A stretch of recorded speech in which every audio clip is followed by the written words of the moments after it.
రైతులు కార్మికుల యొక్క పిల్లలు పెద్ద పెద్ద ఉన్నత చదువులు చదువుకోకపోయినా సాంకేతిక శిక్షణ పొంది సాంకేతిక నైపుణ్యాన్ని సాధిస్తే ఆ కుటుంబాలు ఆర్థికంగా నిలదొక్కుని భవిష్యత్తులో బాగుపడడానికి అవకాశం ఉండే.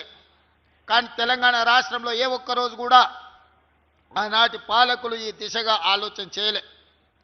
నేను మా మిత్రులు శ్రీధర్ బాబు గారు తెలంగాణ రాష్ట్ర పెట్టుబడులను ఆకర్షించడానికి దావోస్కి వెళ్ళినప్పుడు టాటా సంస్థల చైర్మన్ కలవడం జరిగింది.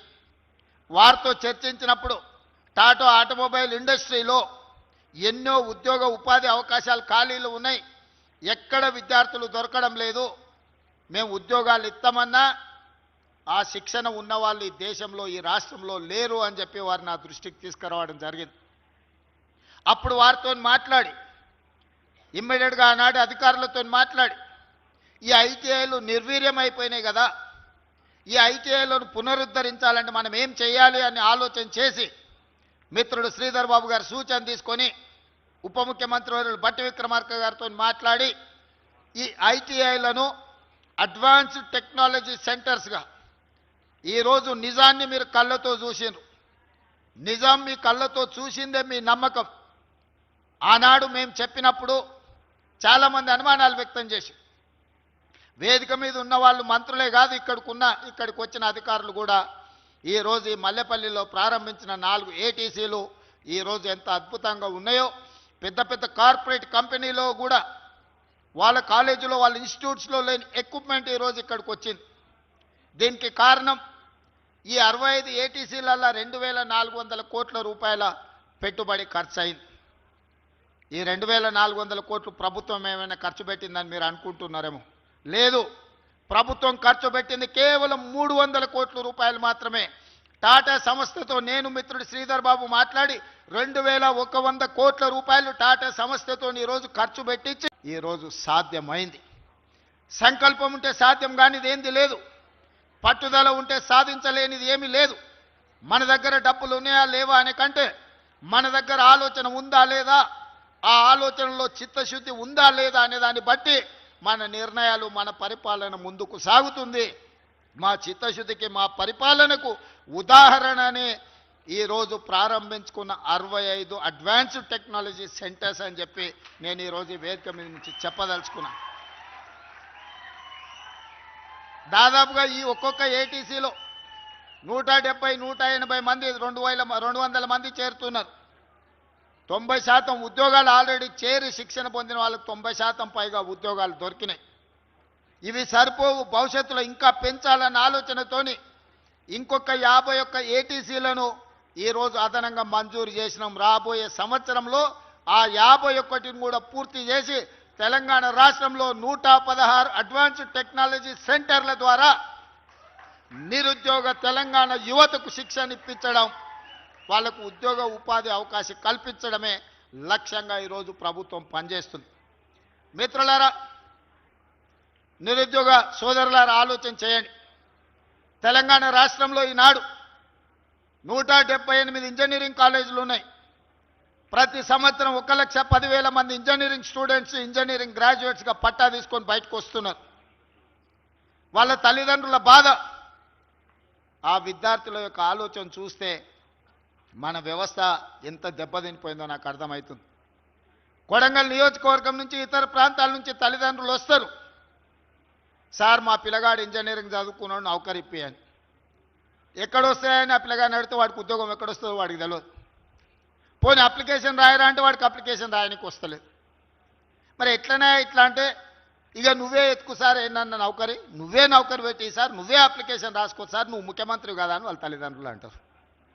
ఎవరైనా ప్రైవేట్ కార్పొరేట్ కంపెనీ ఒక వ్యక్తిని తీసుకుంటున్నాడంటే ₹1 జీతం ఇస్తే 10 రూపాయలు సంపాదించుకోవాలని వాళ్ళు ఉద్యోగం ఇస్తారు తప్ప ముఖ్యమంత్రి చెప్పిండానో, ఐటీ మంత్రి శ్రీధర్ బాబు గారు చెప్పిండానో ఈరోజు అట్లా ఉద్యోగాలు ఇచ్చే అవకాశాలు లేవు.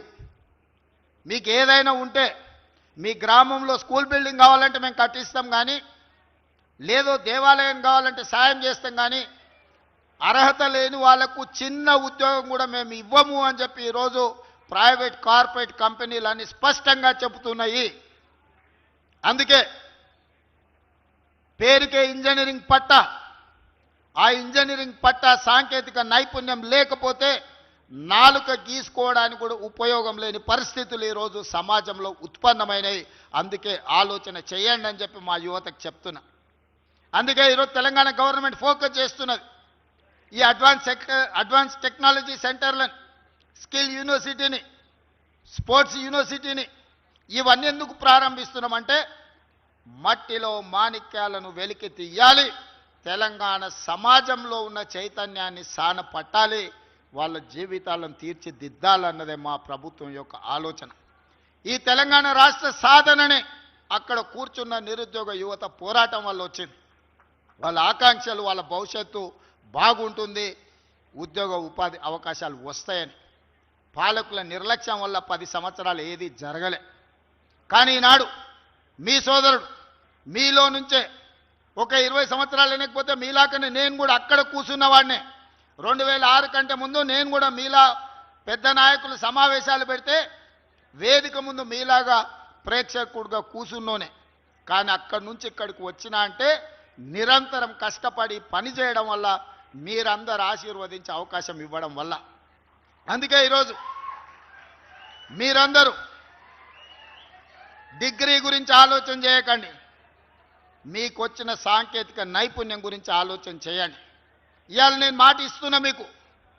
నేను south Korea, Japan, Taiwan, Germany లాంటి దేశాలు చాలా వాటితో మాట్లాడినా, రష్యా లాంటి దేశాలతో మాట్లాడినాం, వెళ్ళి చూసి వచ్చినాం. లక్షలాది ఉద్యోగ ఉపాధి అవకాశాలు ఉన్నాయి. అమెరికా ఒక్కటే కాదు, విదేశీ ఉద్యోగాలు. అమెరికాకి వెళ్ళాలంటే ఇంజనీరింగ్లో ఐటీ చదువుకొని ఉండాలని గతంలో మనకున్న పరిస్థితి. ఇవాళ ఇంజనీరింగ్ చదువుకోకపోతే, ఐటీ రాకపోతే ఉద్యోగమే రాదు అన్న ఒక అపోహలలో మనం బతుకుతున్నాం. అది తప్పు. టామ్కామ్ అని మన రాష్ట్ర ప్రభుత్వం నుంచి ఒక సంస్థను ఏర్పాటు చేసి జపాన్కి పంపిస్తే, నేను జపాన్ పర్యటన పోయినప్పుడు పిల్లలు వచ్చి కలిసిండ్రు. ఏమై మీరు ఇక్కడ ఉన్నారంటే, మీ ప్రభుత్వం మమ్మల్ని ఇక్కడికి పంపించింది సార్, నేను 3 లక్షల రూపాయల జీతంతో జపాన్లో ఉద్యోగం చేస్తున్నా సార్ అని చెప్పిండు. 40 మంది వచ్చి కలిసిండ్రు. నాకు చాలా సంతోషమైంది. దేశంలో మన ఊరి పిల్లలు, మన పిల్లలు మన ప్రభుత్వం పంపిస్తే జపాన్లో కూడా ఉద్యోగాలు సాధించిందని. ఇవాళ ఈ అడ్వాన్స్ టెక్నాలజీ సెంటర్లలో ట్రైనింగ్ పొందుతున్న వాళ్ళకి నేను ఒకటే మాట ఇవ్వదలుచుకున్నా. పని నేర్చుకోండి, ఫోకస్ పెట్టండి. Germany, Japan, south Korea, China లాంటి దేశాలు కూడా మన ముందు మొక్కరిల్లే రోజు వస్తుంది. ఇవాళ అమెరికా ఎట్లయితే మన ముందు మొక్కరిల్లిందో, రేపు మీ సాంకేతిక నైపుణ్యంతో మీ విదేశాలలో బాగా బ్రతకాలన్న మీ కళలు సాకారం అవ్వడానికి అవకాశం ఉంది. ఇంతకుముందు మిత్రుడు పొన్నం ప్రభాకర్ గారు ఒక మాట చెప్పారు. గతంలో ఇందిరాగాంధీ ఉన్నప్పుడు అగ్రికల్చర్ సీలింగ్ యాక్ట్ తీసుకొచ్చి వేలాది ఎకరాలు, లక్షలాది ఎకరాలు జమీందారుల దగ్గర ఉంటే ఆ భూములు తీసుకొని పేదలకు పంచిపెట్టారు. ఆనాడు ప్రభుత్వం దగ్గర ఆస్తులు ఉన్నప్పుడు ఇండ్ల పట్టాలు ఇచ్చిండ్రు, ఇండ్లు ఇచ్చిండ్రు, వ్యవసాయానికి భూములు ఇచ్చిండ్రు. ఇవాళ ప్రభుత్వం దగ్గర పంచడానికి భూములు లేవు. ప్రభుత్వం దగ్గర ప్రభుత్వ కార్యాలయాలు కట్టడానికి భూమి లేదు. శ్మశాన వాటికల కోసం కేటాయిద్దామంటే భూమి లేదు. ఇక పేదలకు భూమి ఇవ్వడం అనేది, పేదరికాన్ని నిర్మూలించడానికి భూములు ఇవ్వాలంటే అసాధ్యమైన పని. మరి పేదరికాన్ని ఎట్లా నిర్మూలించాలి?